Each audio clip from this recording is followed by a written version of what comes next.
All right, here's the second take of the tutorial on the stupid ass strategy.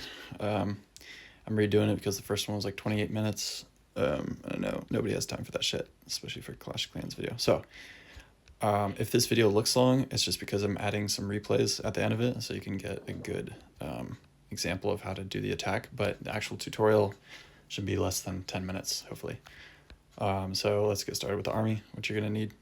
Let's start with the heroes. So the king. I like Diggy, honestly, for the pet. He's just got a lot of health. Stuns the shit that he's attacking. It's kind of nice.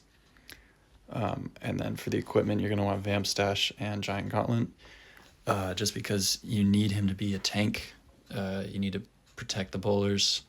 And you need him to stay alive. If you use anything else, he's kind of going to die pretty early.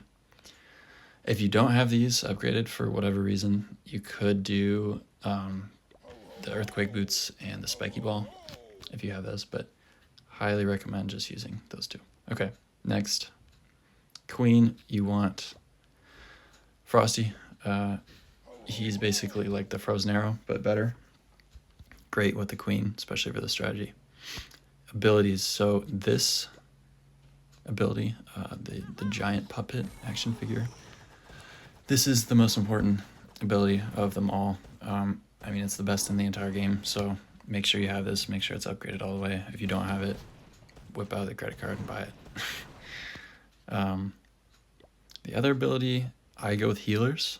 If it's a war attack and they've got those invisibility spells that are kind of like, placed well, so it, makes a ton of defenses invisible when you attack them.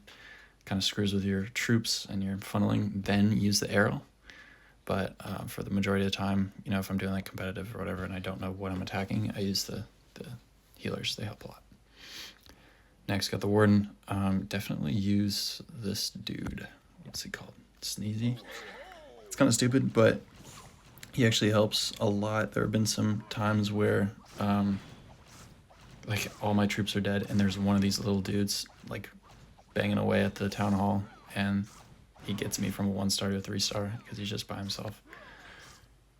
Super good. Use this one for sure. Upgrade him if you haven't. And then obviously you're just going to want Eternal Tome and Healing Tome. Champion doesn't really matter that much. You just want her to kind of be there helping out. She's really important, but whatever you find works the best. Electro Boots are huge, obviously. I upgraded this one. I like it a lot, but of course you can do the Rocket Arrow too. That's fine. Okay, troops, just grab all these dudes up here.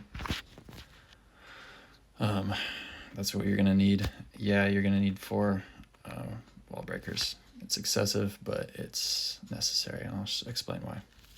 For the spells, you want these here. If you don't have the totem upgraded or just don't even have it at all, just use a freeze. You're gonna want, I like 2 jump spells. You can use 4 earthquake spells. I'm kind of just break up in the center, but I find sometimes I need walls to be jumped over 2 separate places, so I like the jump spells. For siege machines, you don't even need 3. You just need siege barracks. Everything else is just not going to work with this strategy. So siege barracks, max those out. Max out your P.E.K.K.A.s if you can. For the clan castle, I like to have the super miners, and then anything else is fine. These guys, I've never seen them survive. Like the goblins, I've never seen them survive to the end of an attack, so it really doesn't matter what you put there. But you gotta have the 2 super miners. They're huge.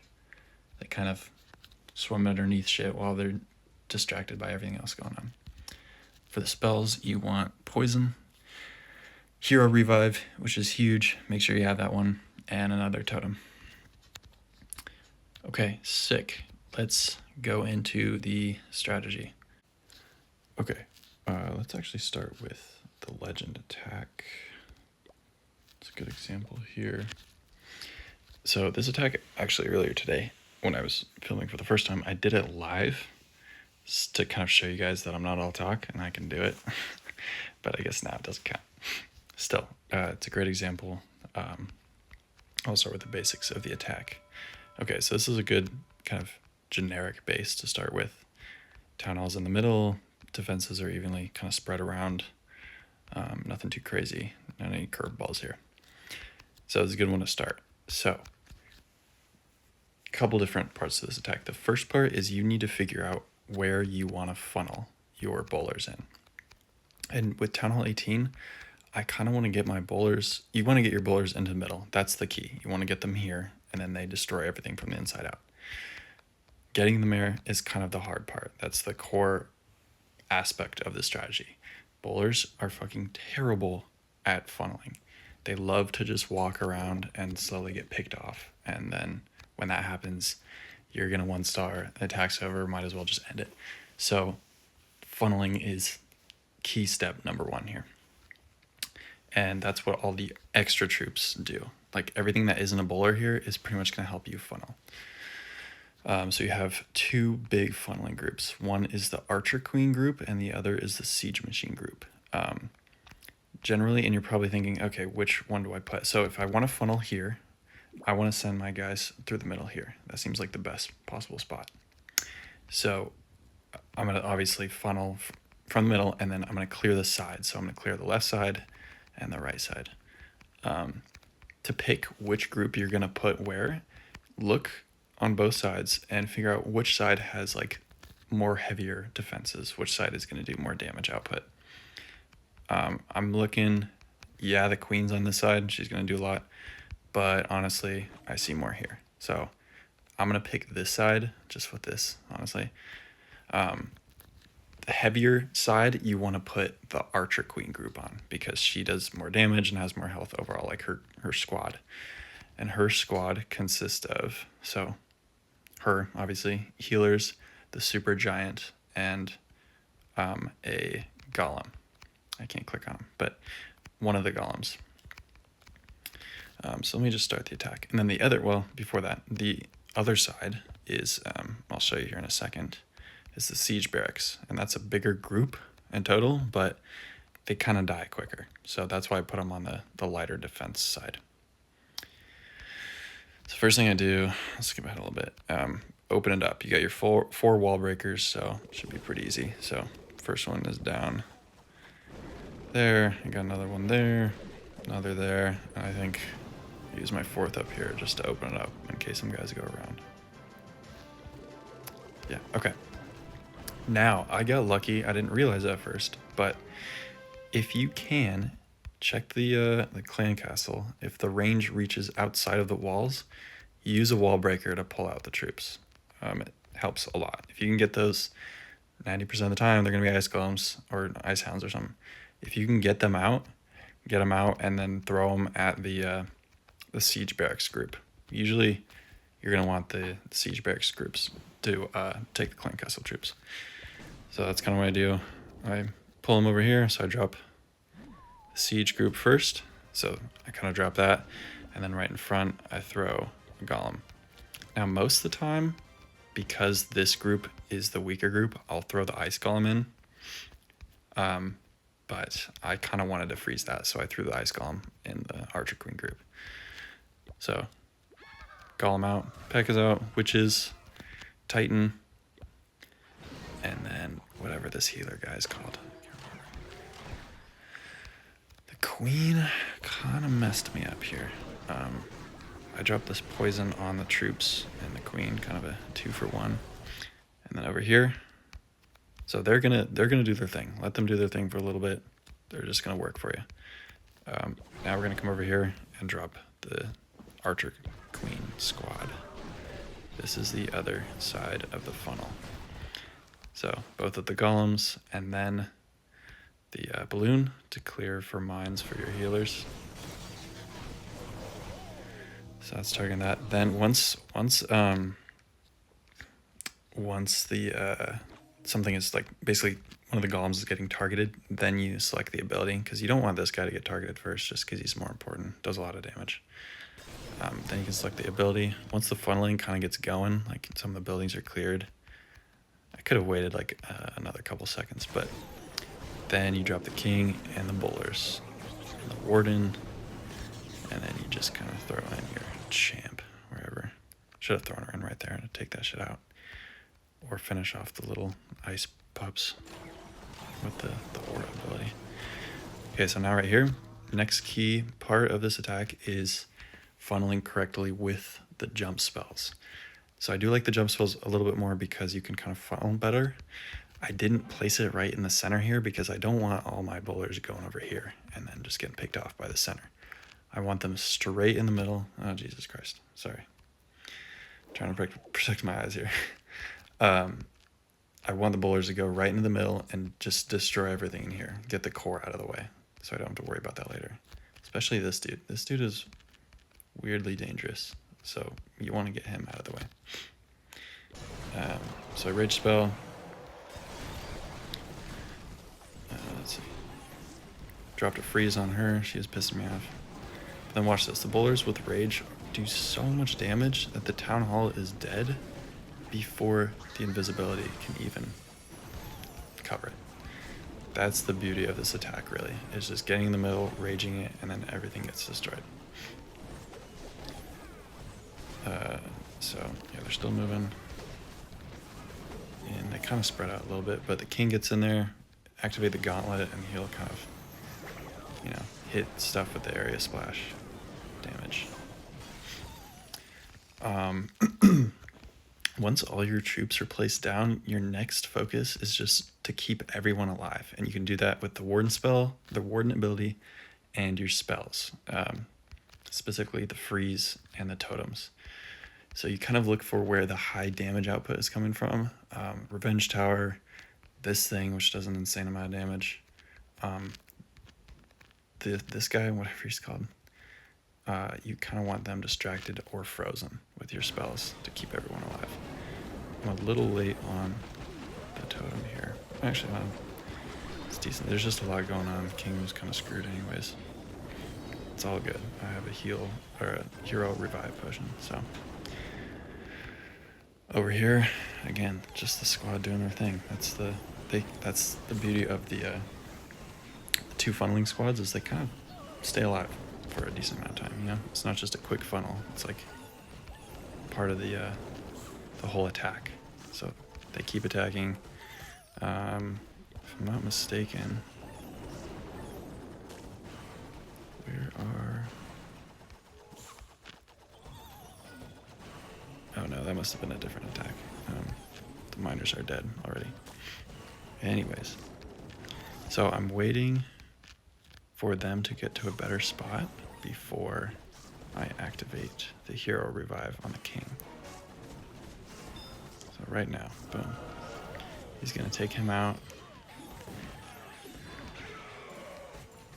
He died from the Archer Queen, and then the king, because he has that Vamp Stash ability, he's just healing. Like, he can just take so many hits, and he's not gonna die now.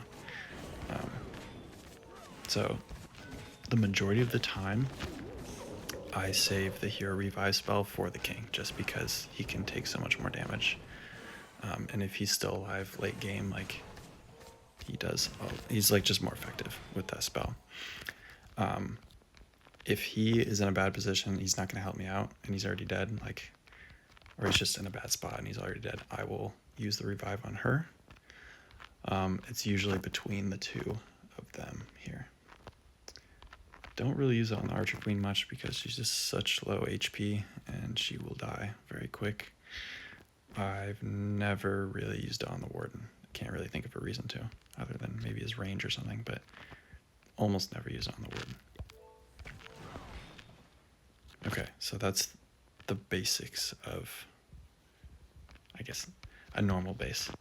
Let's look at a slightly harder base. I guess not really harder, just kind of more of a curveball. So bases like these, they're becoming popular again. I remember when they were like a thing back in 2015, and they were stupid, and they were easy, and now all of a sudden they're hard again because you have this guy who can sit in here and just pick you off pretty much like across half the map the entire time. You're attacking all these buildings, clearing everything, and then by the time you get here, you're pretty much dead. And so you end up getting like a 90% 1-star and you look like an idiot. So we're gonna make sure that doesn't happen. So first thing I do, again, I wanna funnel, also forgot about this. huge key point in funneling bases. I should have showed this on the other one. You never want to funnel, like let's say this was the other base. I'll go back to it real quick. So you're never going to want to funnel from one of the corners. So like I've tried this so many times, don't even try it. There's no point. Like you could have been looking at this base, and I used to think this, like, okay, I want to funnel straight through here. And in theory, it should work, right? So I take a funnel group here, let's do the barracks here, and let's do the archqueen here.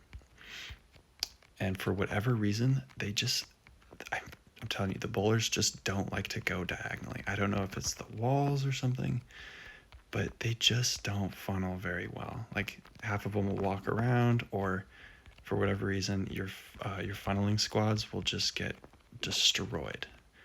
And I don't know, you just kind of want to go at it from one of the straight sides, like around here or over here. Could have gone up here too, but never funnel your bowlers from a corner. It just doesn't work. I don't know why. Just don't try it.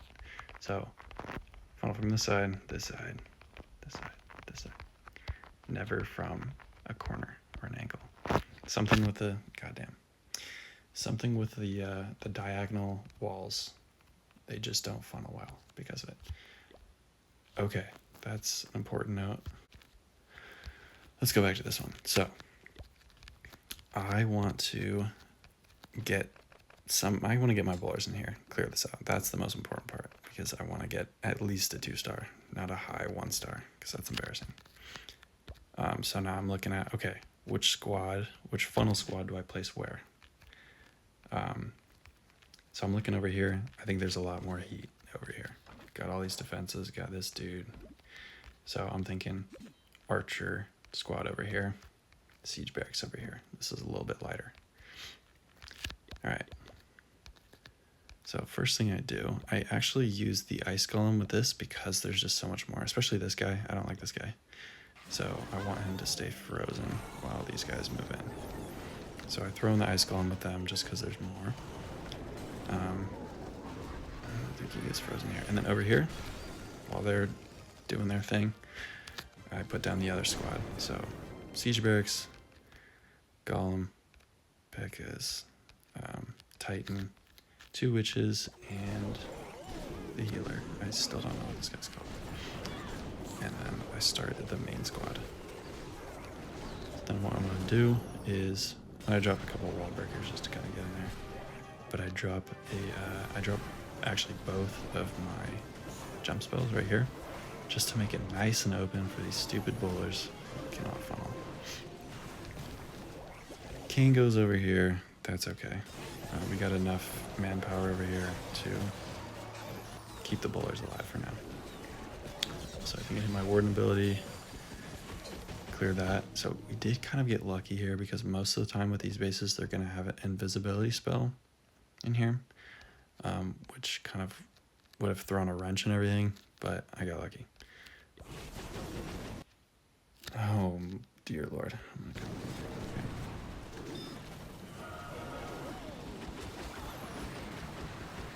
So I kind of neglected my king over here. He's kind of getting messed up. Also, I already used the heal spell on the king because he died while his, basically the ability auto-activated because he was about to die. And he still died, but his gauntlet ability was still going. Even when he's dead, that timer is still counting down. So if you use the revive, he'll still have that ability for, a couple more seconds, depending. Dropped a totem there, take a little bit of damage off of him, help him stay alive a couple more seconds. Still did a decent amount of damage over here, and we got a lot of guys over here. This is okay. Yeah, this is where he had the Super Marios are still alive. Putting in work. And then we got her over here with her healers. This is why I love the healers. They keep her alive so much longer than without.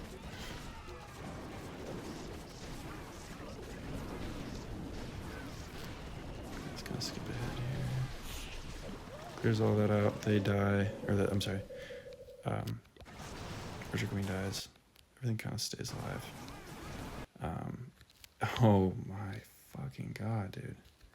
Should have turned that off. Sorry, guys. I actually almost lost this, surprisingly. This new wizard towers are kind of scary. But I still won it in Legend League, where the damage is 15% higher. I don't know if I showed that yet, because I've been doing a couple different videos here. But yeah, 50% more damage. Heroes do 15% more damage and health, and your heroes have 5% less damage and health. Kind of a big deal.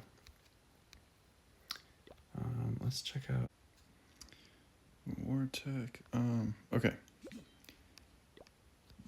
So this is a good example of a base you probably already see a lot, but they're really annoying because, honestly, I don't 3-star them that often because they're hard.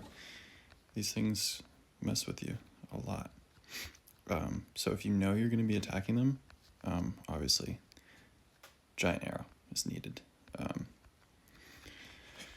Gonna want to pop at least one of them off, and that's what I do here. So we already know the Archer Queen squad is going right here. The barracks is going over here. So I'm gonna open it up with the wall breakers. I'm gonna pop the Queen squad first. Now the problem is that when I shoot the arrow off, this guy also spawns, which means he's going to go for the defenses, which turn invisible. So he's going to walk over here, and he's going to walk over here, and then it's like nobody's over here. And I couldn't have that happen. So what I tried to do, is I spawned all my bowlers. So right as I popped this off, I spawned my bowlers to try and destroy these defenses, to have them turn around once they were destroyed and go back over here. The bowlers killed it faster than I was expecting, and this wasn't done being invisible, so they kept walking. I got lucky. The giant spawned an IQ above 5 and then walked back. All these guys went over here, but that's fine. All I need is this guy to get in here, and the queen. Take him out. Still popped a totem because I want him to have some health for later on. A bunch of chaos over here. Got some guys going around the outside. Perfect. Everyone else is in the middle. Clan Castle troops came out, and of course, like 99% of the time, they are going to be ice golems or hounds. And I pretty much don't even use poison spells on just these guys anymore because 1, they're slow, and 2, they do no damage. So why would I waste on that? So if it's like a bunch of those new furnaces, if there's like 3 of them, drop the poison on the furnaces for sure. If there's just 1 furnace, I would honestly save it for stuff like this, where you have 2 heroes, especially the minion prince, does a fuck ton of damage. And sometimes it'll be paired with one of these guys. Drop the poison on these. Slow them down, slow down their damage. It's like huge. Kind of waited a long time to pop that, but... Okay. Poison, where are you? There it is. Okay. Now going back, sorry. I dropped a jump spell here to get my giant over, obviously.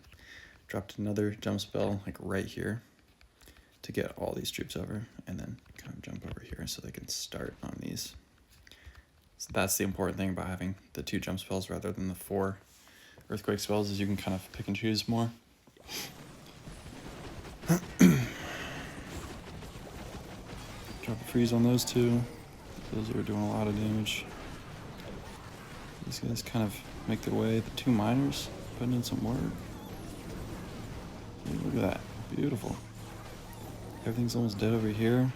Frosty's freezing shit. All going to plan. Yeah, so yeah, there are the jump spells. See? Really important. There you go. It's a 3-star. Obviously it's a little bit easier because you don't have that damage boost like you do in Legend League, but still a good example. All right, so that's pretty much the entire strat. Couple things to remember. I've been using this attack for basically 2 years now, and I've kind of made a bunch of tweaks and adjustments and kind of made it as perfect as I can get it. So if you're having trouble, it's just because like it's kind of a weird strategy and it takes some time to learn. It took me like a couple months to get this thing figured out, honestly. So be patient with it. It works, I promise. And it's not you. It's just gonna take some time. Also, like, I'm obviously not perfect at this attack either. Like, it's not a guaranteed 3-star. I don't think there is an attack that is. I mean, look at like, see, there's the last 3 I just did just to see if I get a good attack, and I kind of failed miserably. I ended some of these early, granted, but like, Legend League is freaking hard, dude. But if you're just looking for a good attack that'll get 3 stars on any base that doesn't have like a, you know, adjustment, like a modifier, that makes it so much harder. But normal wars, usually a piece of cake. I mean, I usually try to go 3-star for every attack. Sometimes that doesn't happen, but this war, it's been pretty easy so far. They're great for regular wars. This attack is great. It's like pretty easy 3-star for regular bases, so keep at it. Don't give up. I'm kind of ass sometimes too. But, I mean, if you look at some of the history, so, like I placed 5th for Electro 33. I was just like grinding one day and I was just kind of on a roll and I was locked in. And every attack, like 30% of my attacks were 3 stars or more. I think the average was like 88%. And obviously, like, look at the month before or the week before. Like I was 52nd. I didn't use all my attacks, but still. 30 out of 30, 54th, 30th, like 24th, okay? So it doesn't always work. Sometimes it just depends on how dialed you are in the moment, you know what I mean? Anyways, yeah. It's enough of my ranting. This video is probably like fucking 30 minutes now. Sorry about that, guys. But if you made it this far, thank you for watching. Mr. Fly or wherever, probably a couple other people, but yeah, dude, that's pretty much it. Maybe this will be my thumbnail right here.